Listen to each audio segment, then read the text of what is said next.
Welcome back to RB's Toy Box. Now, as collectors, we all have a place that we started, right? The one thing when we were kids that made us want to start collecting.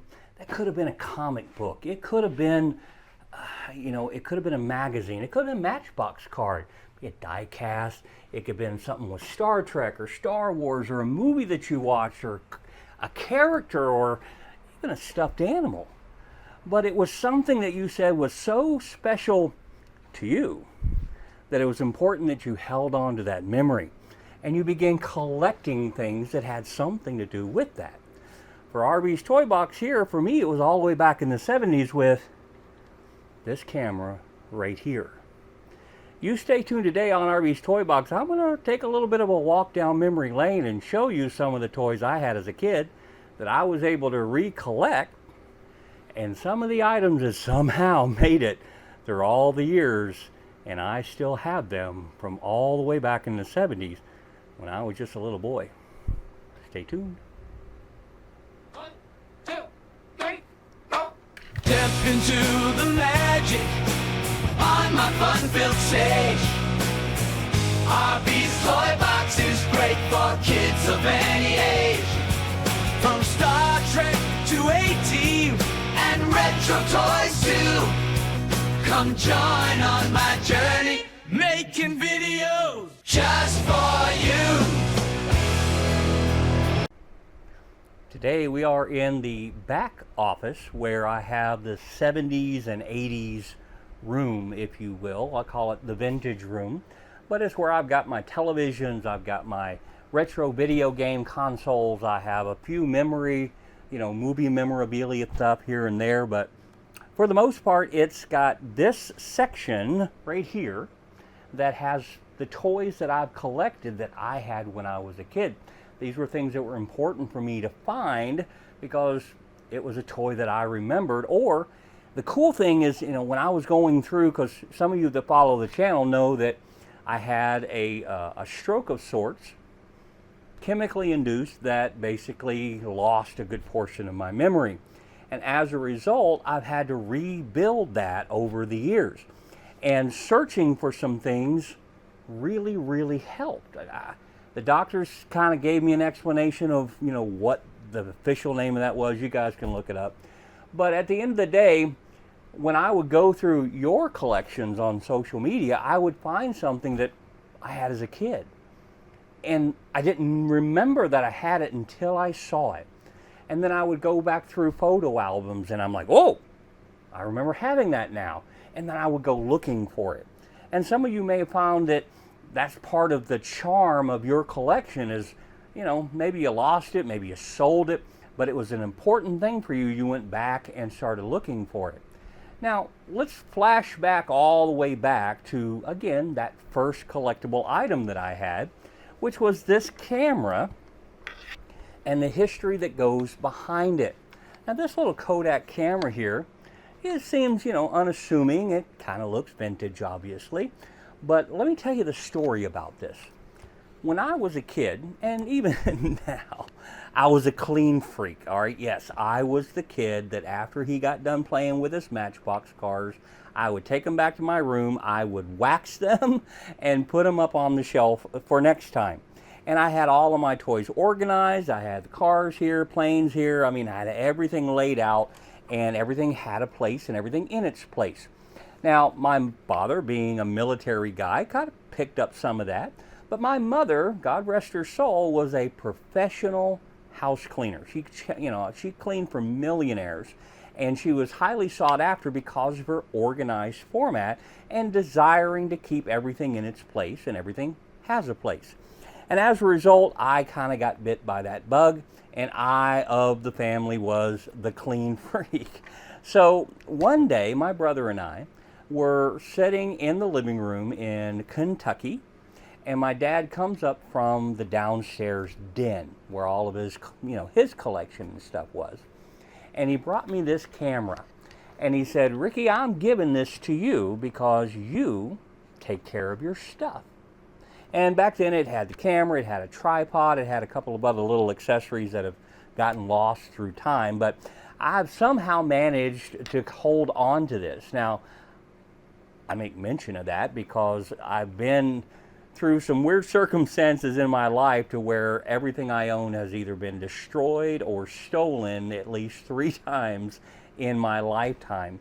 And I have a box of collectibles, this being one of them, that just always seemed to be in a different place when that happened.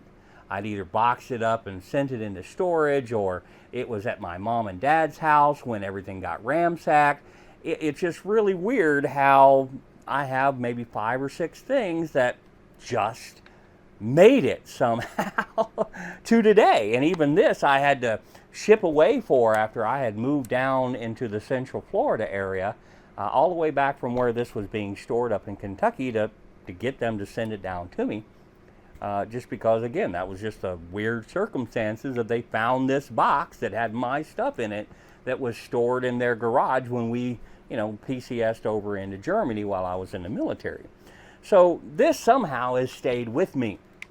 Now, along with this, obviously, I mentioned some other things that I had as a kid, and I'm not going to showcase necessarily everything today, but there are a handful of very special toys, for me at least, because when we were growing up back in the 70s and early 80s, it wasn't like today. Today you get, mommy I want, and though you get the kids some Happy Meal toys, or you get, you go to Walmart and, while you're there, you pick up Junior or something to play. It wasn't like that when we were growing up. We got pretty much 3 Christmas presents, and we got 1 birthday present. If we got anything else, it was because the grandparents sent something in, or when we got a little older and we had birthday parties where friends came over, we would get a gift that way. But as far as mom and dad buying us something, there wasn't no, we're going to get this little cheap thing here and cheap thing there throughout the year. Nope, that was it. And because of such, my brother and I would trade toys almost like trading on the stock market. It's hilarious.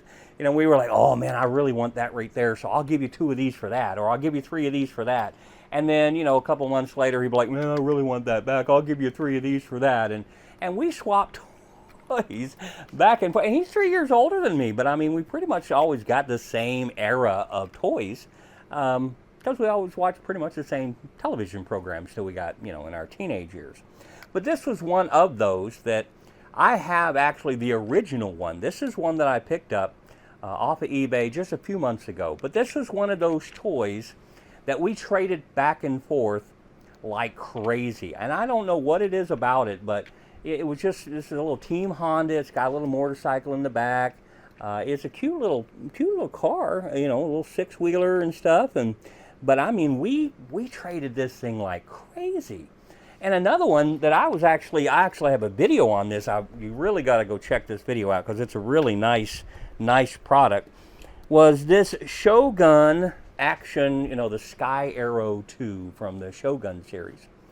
And I have a video specifically on this because this was one of those that I had total brain lock on. And I couldn't, I remember I had this, but I couldn't remember what it was. But the one thing I do remember about it was Battle of the Planets.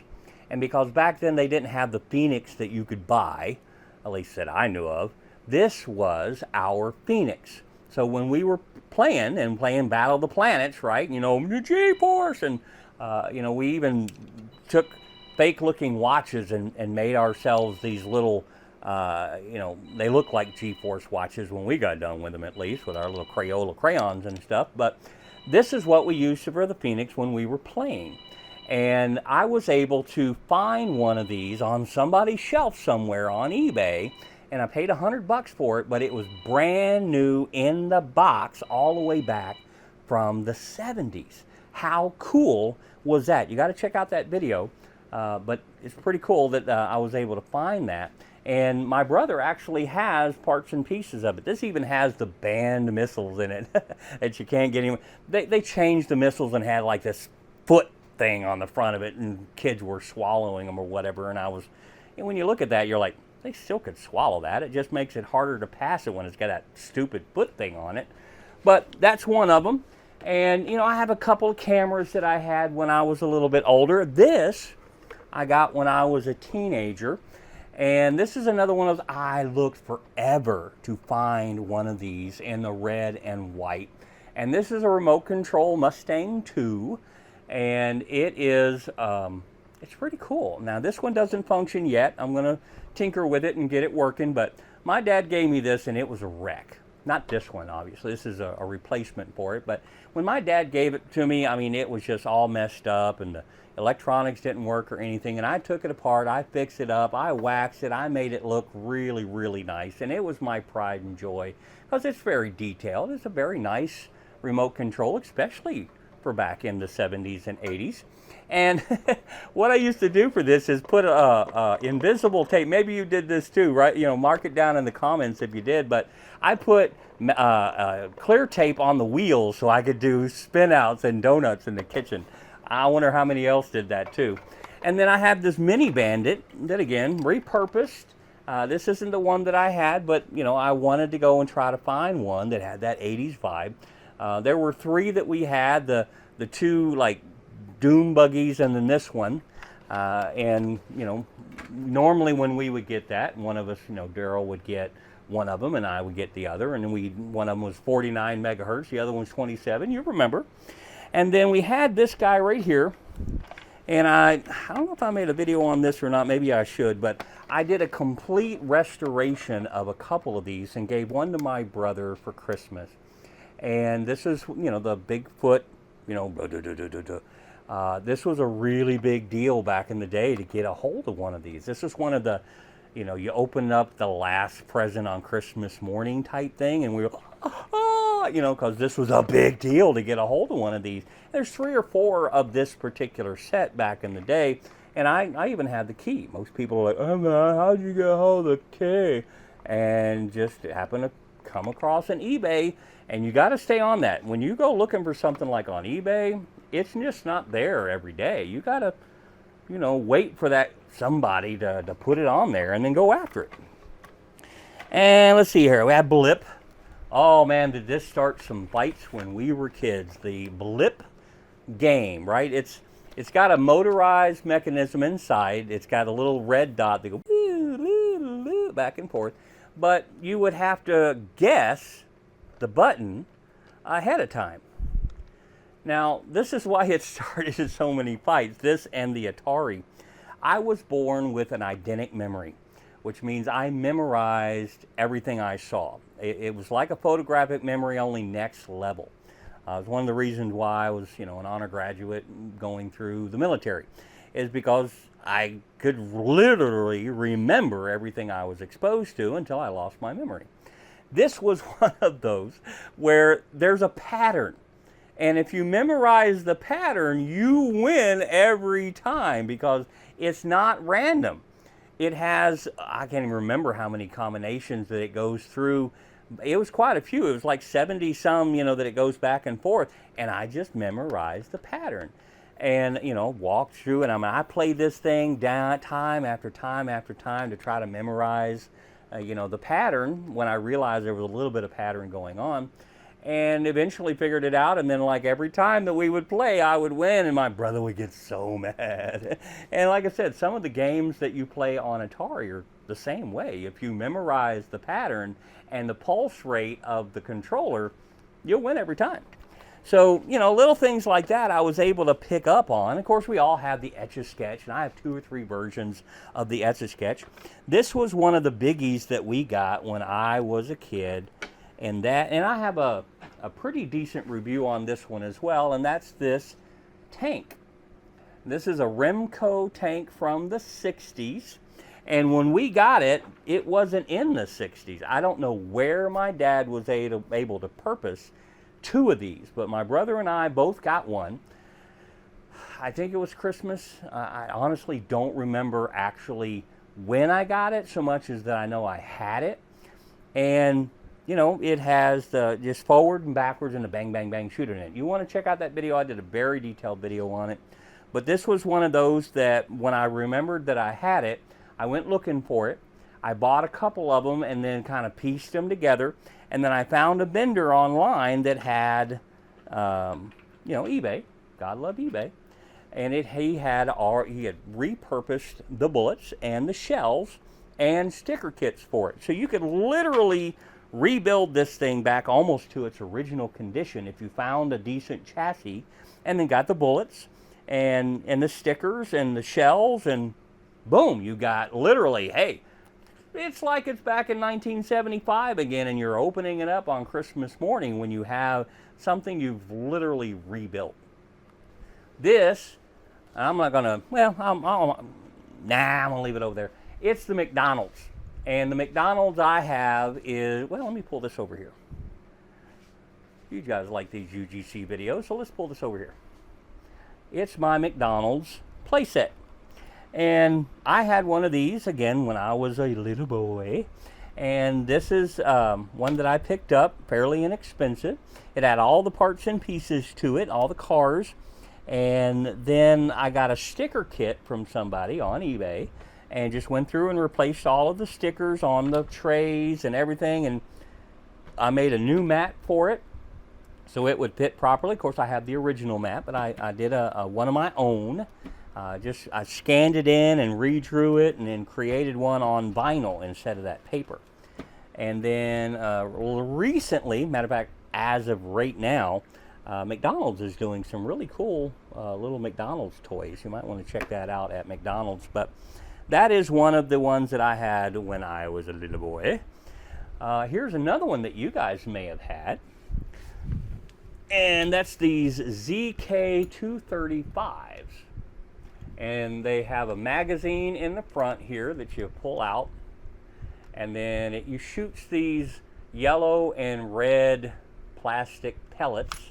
And you just load that in, slide that closed, and pew, pew, pew, shoot, shoot, shoot. And it took me, I bought 3 of these because what they sent in was called Zombie Killer or something like that. And it was close, but it wasn't close enough. You guys are like me, right? When you collect something, you don't want of the same era or something that's close. You want the actual model that you had when you was a kid. Admit it, you do. And that's the same as me. When I get something I want to make sure it's the same model from the same year. I don't want to compromise unless I absolutely have to. And in my case, I'm like, you know what, if I have to compromise, I don't know that I really want it. Somebody's got it out there. I mean, what I collect is not rare. Well, I mean, it could be rare now, but I mean, these are all mainstream toys. We're not talking something that somebody built, in their garage and gave to you. There's no way to replace that. They're one of a kind. But these are mainstream toys, these Fisher-Price cars that I think we all had. Raise your hand, you had one. A couple of different versions, a red, white, and a black one, and they all had these little race car drivers in them. They had fire sets. They had all kinds of sets. They had, let's see, where is it? This here was another one of the toys that we traded like crazy. This little guy right here, it took me forever to find one that had the correct sticker on it. I don't know why. And then the little alien guy's in really great shape. And then, you hook it up with that little hose and he like floats around and blah, blah. This is just one of the other ones that I'm guessing, I don't remember exactly this, because this kind of looks like a Buck Rogers kind of thing. That may have been why we traded it around a little bit. I can't say for certain, but definitely one of those types of toys. Here's a radio or a tape deck when I was a kid. Who else had one of those? Let's see here. What else? I got a few other things here. Polaroid camera, some harmonicas. I think we all had a Merlin. Didn't we all have a Merlin? We all had a Merlin. Let's see here. What else we got? A Skadoodle. Who else had a Skadoodle? Skadoodle. I got the red one too. Got the red Fisher-Price car. Let's see here. Crayola calculator.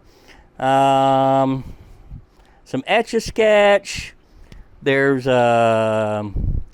here we go. Dun, dun, dun. Who had one of these, huh?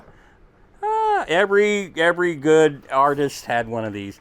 And, and I'm glad they gave this to me, because the only other opposite is, the girly one. But that's one that I got, and I have a what's it called? Oh, here it is, spirograph. And they had different types of spirographs with different, types of kits. Then they had the general, I think this is the 770, the spirograph 770. Don't quote me on that. 14210. Well, I was thinking 770 for some reason. But this one kind of had a little bit of everything in it. And this is the one that I had. I used the snot out of this thing. I mean, like crazy. Now, the one thing that you'll notice that I don't have a bunch of, that we had a few of. Now, we didn't have very many of these, but some of you may have had the G.I. Joe. G.I. Joe. I found these at a toy convention. They're 3D printed, and I bought several of them for different brands. Really, really nice, well done. Whoever's doing these 3D printings, you guys are getting really good at this stuff. I want to get into that one today. But I did find one of these. I had the tank. I had a Jeepish kind of thing. It wasn't exactly Jeep. It was more like a dune buggy with a little gun behind it. I had the motorcycle with the sidecar with the Gatling gun on it. And I had the Apache helicopter. Now, the only thing that I have, I got this probably a year ago. The only other thing that I have that is G.I. Joe from when I was a kid that kept through the ages was the Apache helicopter pilot. And he's up in the Black Hawk up there. Obviously that's not a G.I. Joe, but that's where I have him just hanging out. And I've been looking for affordable G.I. Joe, but you're not going to find necessarily affordable G.I. Joe anything these days unless you just trip across it. And I'm patient enough to trip across it. And so when I find one that somebody doesn't know what they have at a yard sale or something like that, or an estate sale, I'm going to get it and I'll put it on, display for all my friends here on RB's Toy Box. So that's my little bit of walk down memory lane. I didn't pull everything out, but I think you get the gist of some of the things that I had. Maybe you have, I had some Viewmaster too. I think we all had these, but I did a review on all of these as well, all the different types, True Views all the way up through Viewmaster that I have. But comment down, show me what you had, right? Make a video, put it up, let other people enjoy your collection. And even if it's just a small one, if you have a handful of shelves, that's special to you. And if it's special to you, it's going to be special to me because you might have something that I don't remember. And when you show it, maybe I had that too. And I'm going to want to have one too. But maybe you saw something today that reminded you of a toy that you had when you was a kid. Maybe you go hunting for that on eBay or Mercari or someplace like that. And if you do, make sure you comment about it. Give me a link to your video or something down in the comment section. Tell me some of the things maybe you've seen at RB's Toy Box that you want me to do a video on. And I'm going to kind of try to keep pumping these out the best I can as my health holds out. But stay out there. Stay collecting. I have so many cool things that I want to show you. Let me give you a little sneak peek of one of the things that I'm working on. And one of those is just how the industry, here's my payphone by the way, the industry is getting smart and starting to understand that we don't want to collect, our vintage doesn't want to collect junk. And I know China pumps out a couple of good things, but let's just face it, most of the toys you get today are junk. Well, because of that, you've got Black Series stuff that's coming out and some other items that are coming out that are high quality for okay prices. And this thing right here is absolutely beautiful. And this is from Disney World, from Galaxy's Edge. There's one of two stores in there that you can get something like this, but I mean, we're talking high-end spun aluminum. Even has the separable pieces right here. And some of my Star Wars friends out there, you already know what I'm talking about with this right here. But I've got this and a few other Star Wars items that I picked up on. And the point for that is just the quality. You look at some of those toys that I have. Those are from the 70s. We're talking products that literally are lasting 50 years. Can you imagine a toy that you would pick up today at Walmart or even, you know, some of the other Dollar Trees? Can you imagine those things lasting 50 years? They're made out of biodegradable plastic these days. They're not going to make it 5 years, let alone 50. But these things, they'll be here for probably another 50 years after I'm gone. So be sure you like and subscribe. Comment down below some of the things that you would like to see here at RB's Toy Box that I have in my collection. I've got another walkthrough plan. I try to do one of those about once a year and kind of get a decent idea of some of the things that I have acquired in the collection. And you know, I also have that store that I'm selling some duplicates and some other things I'm kind of swapping out as I narrow down the franchises that I like to collect. So you know, you can go online and check that out. It's in Winter Haven, Florida at the Treasure House. You can click on that on your Google Maps and be able to pull that up. Be sure to go over if you like some Americana style music, dealing with some of the things that I've dealt with as a veteran and some other songs as well. On RB's Music and Adventures over there. I'll leave a link for that in the description. But in the meantime, you stay out there, stay collecting, and come back and see me on the next video. And hey, we appreciate it. We'll see you soon. Step into the magic on my fun-filled stage. RB's Toy Box is great for kids of any age. From Star Trek to 18 and retro toys too. Come join on my journey, making videos just for you.